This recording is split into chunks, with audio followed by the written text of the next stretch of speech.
Hey everyone, welcome back to another episode of the Instones podcast.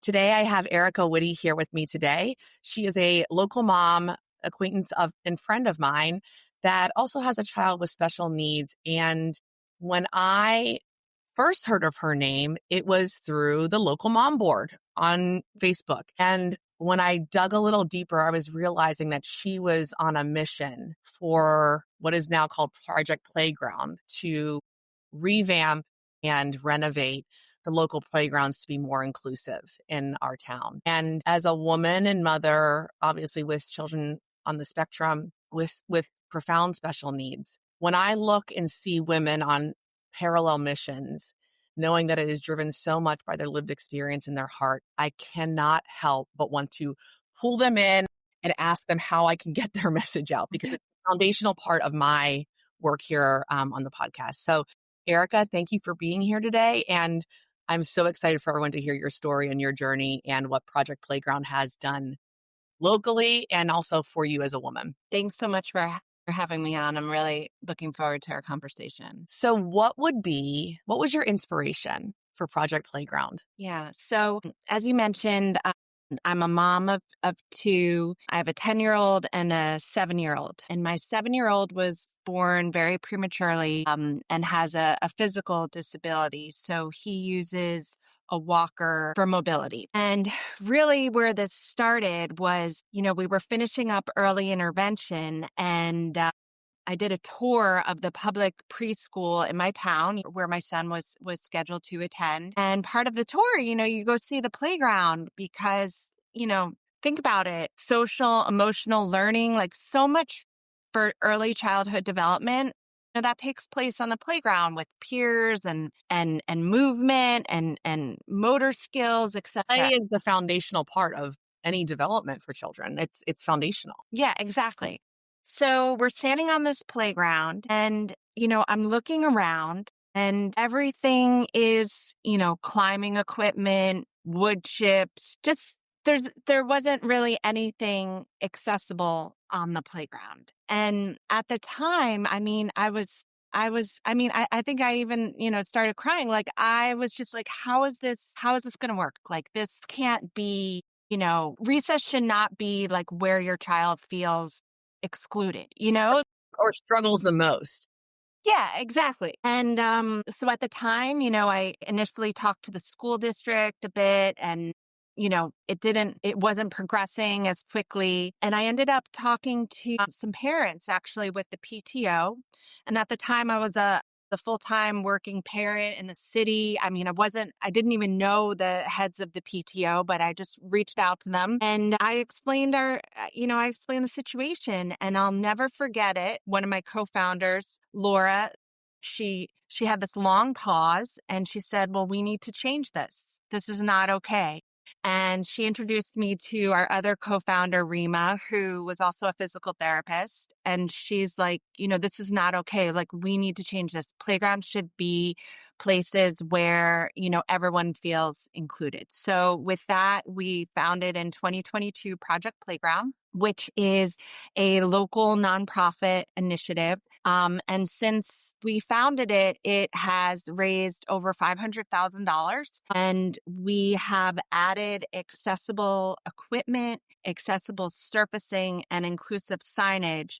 So far, we've added it to 3 school playgrounds, and we have another 4 playgrounds that are currently in the works. And one thing I found is that, a number of towns do great jobs where you go to the local town playground and it's amazing and it's fully inclusive. But some of these schools are so old and, kids are spending, 2.5 hours a week on the playground. And if there's not, opportunities for them, really, that's not the way it should be. One of the things I have to go back to in your original inspiration tour of the school, and then what inspires you to begin this, is what you said about the mulch and the climbing. And I think that the word that always rises for me is that there wasn't conscious planning. And I think as someone, I'm sure you and I have sat in more hours than we care to admit in IEP review meetings, and there's the verbiage that you use from an IEP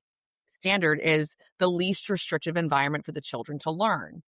And the playground is absolutely an extension of the school and the IEP.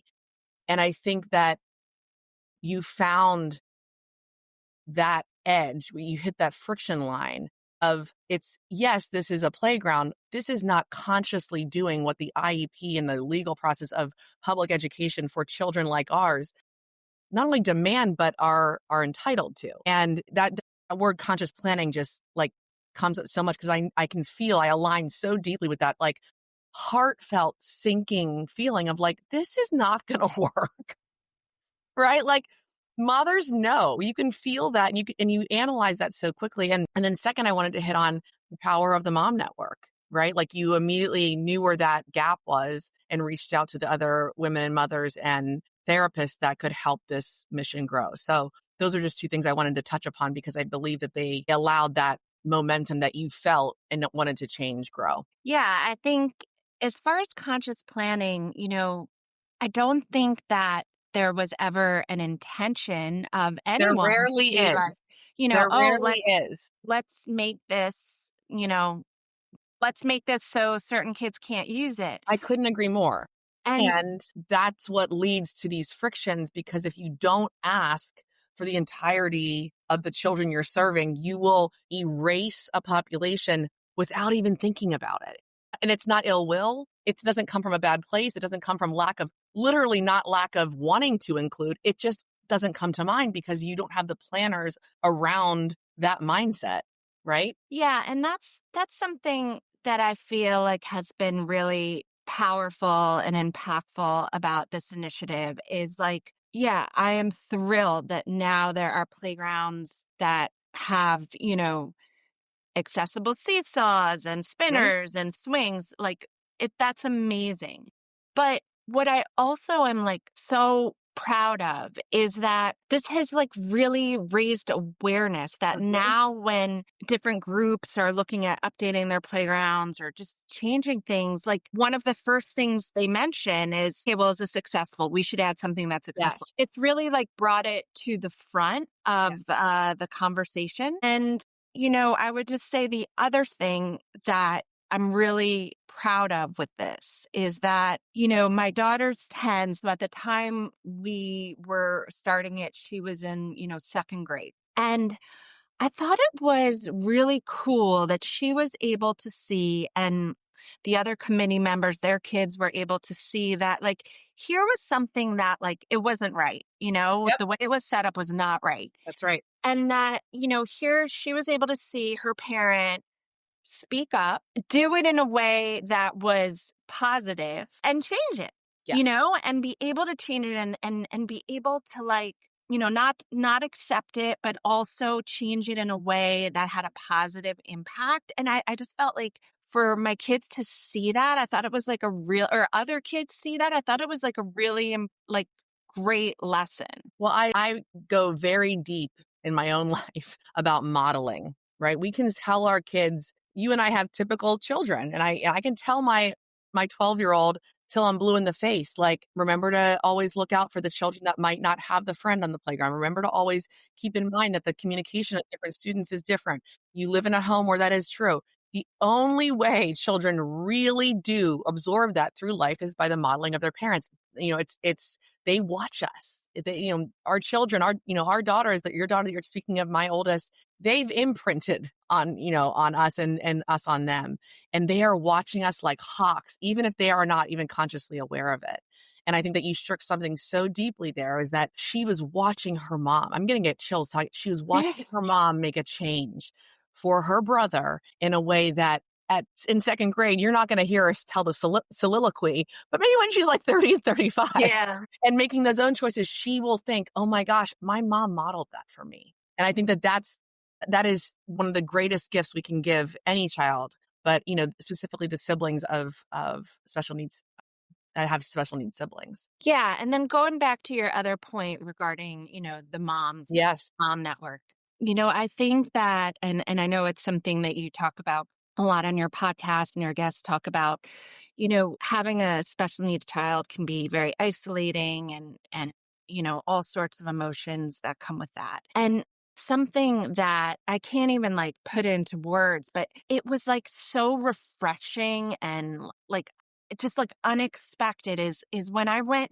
to, some of these other parents or this network. I mean, it was people who like I didn't even know, Yeah. and it was people with like, their kids are running around, they're using all this stuff on the playground. And like just like we had a couple people join our committee, and like this person, maybe their relative was used a wheelchair, or this person, they were an occupational therapist, so they like had a connection to it. And then we had like two or three people where they're like, I just live near this playground and I want it to be like great. And it was just like so refreshing to just meet people who it was like unexpected. Like some of the donors that came in, they were just good people. And I felt like it really, this journey can be so isolating. And it was like very inspiring. And it made me like rethink a lot of things about just, Well, the I think journey. support, like, it's like almost this cleansing of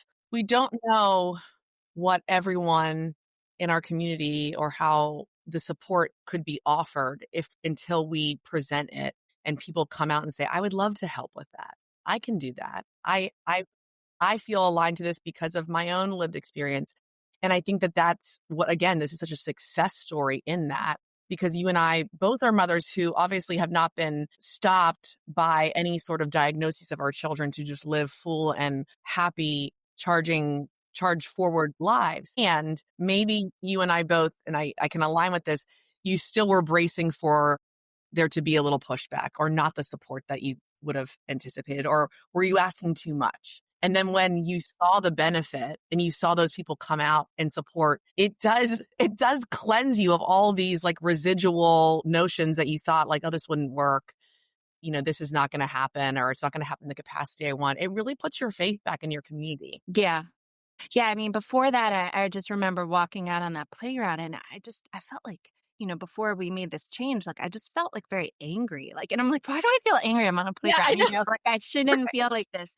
And then after we got, worked with the community and everything, it just was a totally different feeling. It was just a Yes. really positive feeling. So like turning this very like negative feeling, isolated, negative, set. And it was a really good experience. I mean, it actually like led me to kind of like rethink my career, change a lot of things with how I'm kind of approaching this. So yeah, it was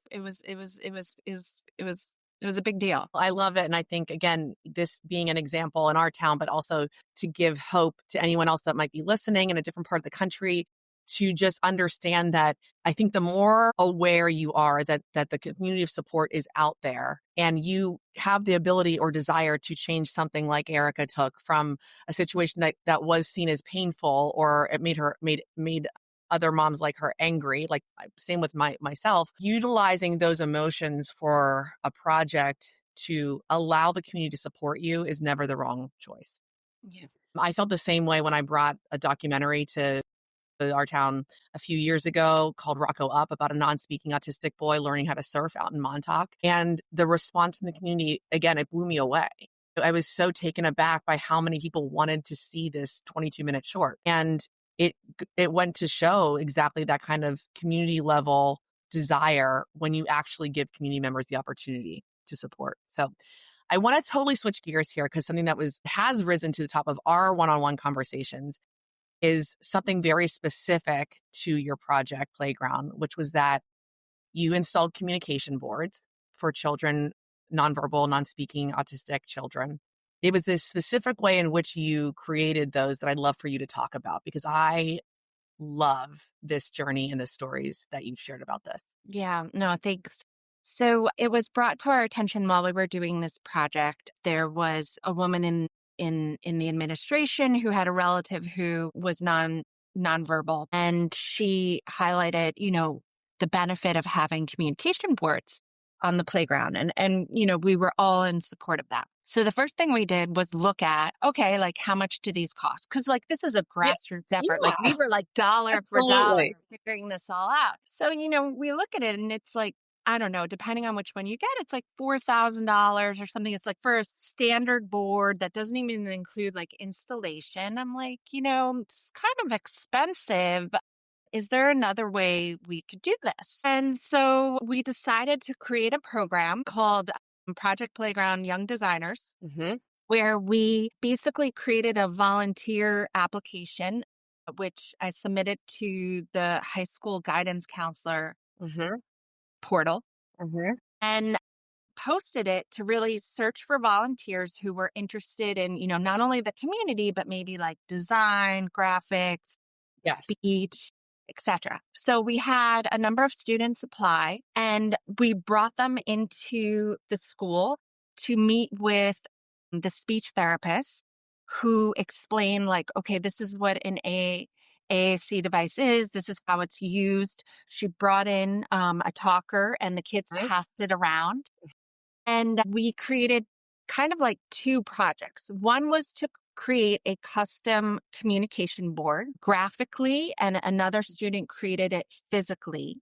And it was wonderful because it was customized, not only with the school name, but we were able to kind of say, okay, there's a spinner on this playground. Let's make Mhm. sure that there is a spinner on the communication board. So we had kind of like one leg of the project was communication boards, and then the other leg was inclusive signage.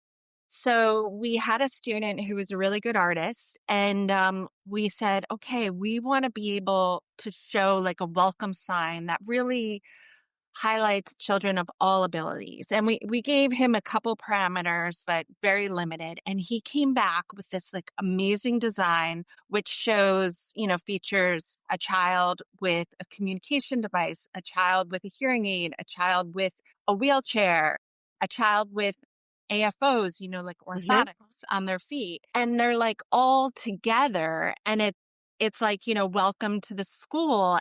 So with that, I felt like it was great because kids walk by that every day, and Mhm.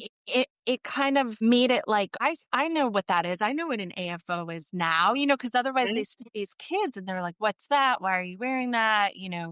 And it like normalized. It like normalized that some kids might use devices and it's not so different. I think, again, this goes back to the modeling we were talking about. What we intake, what sometimes we don't even realize the messages or the pictures or the branding that we're taking in so frequently in this like global digital world, that the conscious choice to do that is basically allowing children to get those messages that this is what inclusion, this is what the abilities of all children look like, so that they can match that with their actual peers. And I think that I'd be remiss if I didn't say that we need the power of inclusion to come from all these different angles. It's not just the child that's in a class with our children. It's it's the actual signage. It's what the principal is modeling. It's what the other mothers are modeling. It's what the choice of foundation, not being mulch, being a more solid rubber or a flat top. I mean, there's so many conscious choices that we sometimes don't. I think that you and I do, but we have to do better about that messaging across the board. And I think that that's just an awesome example of that. Like, you put that on there because we have to, as humans, we take in visual messages all the time. It can't just be vocal, because the children that are being included sometimes don't have a physical voice to speak. So I love that. I love that was part of the journey with that board specifically. Yeah, and I think the communication board, I mean, here it is, like we had a quote for something that was like $4,000 to get Yeah. this standard board. Yeah. And meanwhile, we empowered these high school students to do it. Mhm. One of the students designed this board graphically, which has now been, she's customized for about 4 schools in our town, soon to become 7. So it's her design is now featured at all of these schools. And I mean, she ended up, she's in college now, but she ended up like applying for a scholarship and highlighting this Yes. project, and she got like a scholarship for it. It was just like all over it was this experience where like now we have something that instead of costing $4,000, it costs like $100 Yeah. by the time we did it. Um, and it was like it got these high school students who, I mean, they probably, they might not have had a connection to a person who used a communication device, but now they've created something that really and I think about I think about the communication board a lot because, there are several students in the school who use talkers, but I feel like it's even more impactful because I mean, every student in the school now, they know what a communication board is and they know why it's used. It's like built all of this awareness that otherwise wasn't there before. I think inclusion, the word inclusion, I believe in through what you just shared. It allows for this expansion of opportunity and not just in the physical realm of what material you had to get, right? The communication board on the playground, but it expanded the opportunities of what a high school student never in a million years probably thought that her skill set Hmm. and how that would expand into her life, create more opportunity for her. And like, that's what I believe so deeply that inclusive directives can be because it expands the heart and minds of what individuals touched by opportunities like this. It expands them too. It allows them to see deeper into what they can provide into a community. It's so cool. Again, it's not even, these are the things I always say, they are life luxuries. We always put such a price tag on the things of this world, right? And like even you just saying that was $4,000 to buy the communication board. That's insane. My grandfather would say that's highway robbery. Hmm. The fact that it's a luxury to work with younger individuals, younger humans who can utilize their skills, provide a service, and then use that to expand the best parts of them. That is luxury in life. I can shout it from the rooftops. I had my high school babysitter. I recorded an episode with her and actually haven't announced this. It's been one of the most downloaded episodes of the podcast. She is all of 19 years old. And her generation, I think, in a positive light, because there's so much hate on Gen Z and what they do and all these things, their empathy and what it has expanded for them, I think, is unparalleled. And I love this anecdote from your own work. Yeah. What would be an Inchstone win of yours currently as these projects continue to blossom? What is something that is a small victory that you saw or experienced through the process that actually had a ripple effect like that? Would you think of another one for us to share? I mean, I guess I'm just thinking about standing on that playground with my son and then like, months later after we made these changes, I mean, we put in a spinner that he brings his walker, right? He walks it right onto the spinner. It's like a zero entry spinner and he's on there with like the other kids and it was like it was unbelievable when I Yeah. saw it. But I guess actually one other thing I would say that I felt like really helped, push certain things forward. And I feel like I used this a lot with this project, but then I also use this a lot with just like general, like everything. Like when we were on that playground the first time, like one of the things I noticed is that they have like sometimes they have these like barriers that are around the playground. They're like wooden barriers. And the goal is so that they keep the wood chips in. But I mean, for one of the entrances to the playground, it was right there. Like you couldn't even get on like from the pathway because there was a barrier. Like I was just like, this is ridiculous. So what I decided to do at the time is I made a video. I made a video of, my son trying to access the playground where there is this wood barrier and he couldn't get his walker over it. And I remember I struggled a little bit because I'm like, here I'm like highlighting something that my son can't do. And is that, how do I feel about that? But I felt like it was going to, make a positive change. And I just played around with iMovie. I had never used iMovie before. I made this video and I sent it to the principal and like a week later, the thing was gone. I mean, I think the power of like videos and I use the video a lot with just like everything because, whether it's a new therapy team with my child or educators or whatever. I feel like sometimes you're in these situations where like, okay, you're at a doctor's appointment and you have 15 minutes and you're trying to like capture, the everything, all the strengths or all the challenges that your child has. And a lot of times like that's not possible, or it's just like that's not the day for that.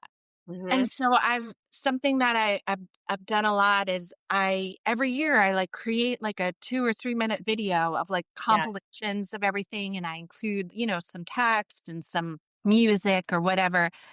And I share it with the teachers, the aides and everything ahead of time. And I feel like they're able to really get a sense of, the strengths or the challenges or whatever it is. And I'm able to tell that story in a Mhm. way that, I don't have to feel like I'm describing it via email, or, maybe I was hoping he would show something in an appointment that he didn't, So I found that to be very powerful with not only Project Playground, but with just things in general. Yeah, that's huge. I mean, it's efficient too, right? I mean, utilizing the tech that we have to get our message across effectively is highly important. I talk a lot about mother's intuition, and I think how you're sharing that, we've all been in those offices where they don't exhibit the behavior, or they do something that is not really the focal point of what you wanted to get across. And to be able to share the fullness of our experience as the mother and what we do experience with their behaviors or the limitations or the wins as well, and what we want to keep on and encourage, that can be an exhaustive experience if it's only through one sort of again, verbal medium. And I love that. I think that is a wonderful, not only just that's a gift to anyone listening here. I know my kids' schools actually do, every therapist for their, twice a year IEPs, every therapist actually does that. They take all the year's videos and they're like, this is what we've been working on for six Wow. months. And so the whole IEP meeting, I mean, it's an hour or 2 hours long, but it's dotted with, they wear GoPros and they show me what's been No. going on in Wow. OT. And it's been the coolest thing because then it allows for that generalization to happen at home. Cause I'm like, oh my gosh, I had no idea that he could do that. And then vice versa of, oh, he throws his juice box in the trash at home every time. And here's this is the verbiage that we use. And I think that's awesome because I think it just really shows that utilizing all the different ways that we can show the fullness and the breadth and the depth of our children who do need more support is never wrong. It's never the wrong thing to be able to show that depth and breadth, and from the mother's perspective and what's happening in our world at home and outside in our community. So, what a wonderful example. Erica, Yeah. thank you so much for this conversation. I think that it's going to light the flame under a lot of women, mothers, and caregivers in different parts of the country, to use you as a wonderful example to what can happen. And I think turning something that can be really painful into such an incredibly expansive, beautiful experience, not only to change the lives of your children and those that go to school with him, but for the whole community. You never know the fractals of which that'll happen. And this is a wonderful example of that. So thank you for what you do. Thanks for having me. Thank you so much. And until next time on the Inchtones podcast.